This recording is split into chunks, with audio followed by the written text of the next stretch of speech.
We got here just in the nick of time. What does that make us? Big damn heroes, sir. Ain't we just? I have to admit that I like a good conspiracy theory. It's the modern equivalent of the caveman sitting around the campfire and just making shit up as they go along. However, once in a while you run across a conspiracy theory that just doesn't pass the laugh test. And one of those is this one, the chemtrail. This is the notion that there are airliners and military aircraft flying around spreading toxic chemicals through the air on a daily basis. The reason being is anything from global depopulation by the New World Order to controlling global warming. Whatever the case may be, it's utter bollocks.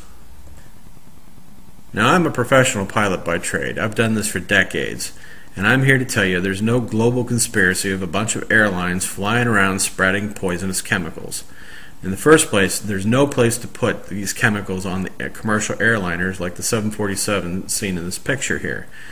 The space in the airliner is at a premium, and it's reserved for stuff that actually makes the money. There's no hidden compartments or anything like that where the CIA or anybody else would be able to hide anything. That's utter nonsense. And for those of you who think that the U.S. military could possibly be spreading these things, that is utter nonsense as well.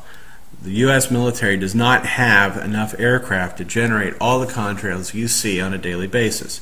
They just simply don't. The aircraft are tied down doing actual military work, and they're not flying about the country spreading poisonous chemicals. It's just not physically possible. What you're looking at in all of these chemtrail pictures are nothing more than contrails. Contrails are clouds that are formed by the combination of atmospheric moisture, heat and moisture from the engine exhaust, and the physical agitation of the aircraft moving through the air. In fact, you can see this agitation in the picture here in the curling of the plumes behind the aircraft.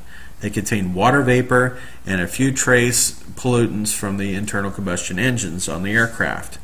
However, the conspiracy theorists say that these are different from regular contrails in that they can persist for long periods of time and spread long distances. This is nonsense. Contrails can and do persist for hours at a time and can literally stretch for hundreds of miles. This is not at all unusual. It just depends on the exact atmospheric conditions. I've seen this many times in my professional career. This aircraft is a subject of a video I'll link to in the crotch bar. The aircraft in this picture is owned by Battelle Laboratories, and it's reported to be a chemtrail aircraft. That is utter nonsense. This aircraft is a research aircraft that's being used for various atmospheric research programs by various civilian government agencies who contract with Battelle to provide the instrumentation plus the physical aircraft itself to do various evaluations. And in fact, the study results are available online from public sources. Just Google them. Now, this wicked-looking contraption on the side of the aircraft here is nothing more than the air intakes and exhaust vents for the various instrumentation packages on the inside of the aircraft. For example, these long metal cylinders here are known as Venturi tubes. This is an old technology that's very familiar to any private pilot who's passed his written exam. They provide suction, if you will, for air to move into or out of the aircraft depending on exactly how they're configured. These tubes here are literally nothing more than scoops and exhaust tubes to let air in and out of the various instrumentation packages. Now finally, let's take a look at the interior of the aircraft. We're looking down the entire length of the cabin, and the small oval door at the front there leads to the flight deck.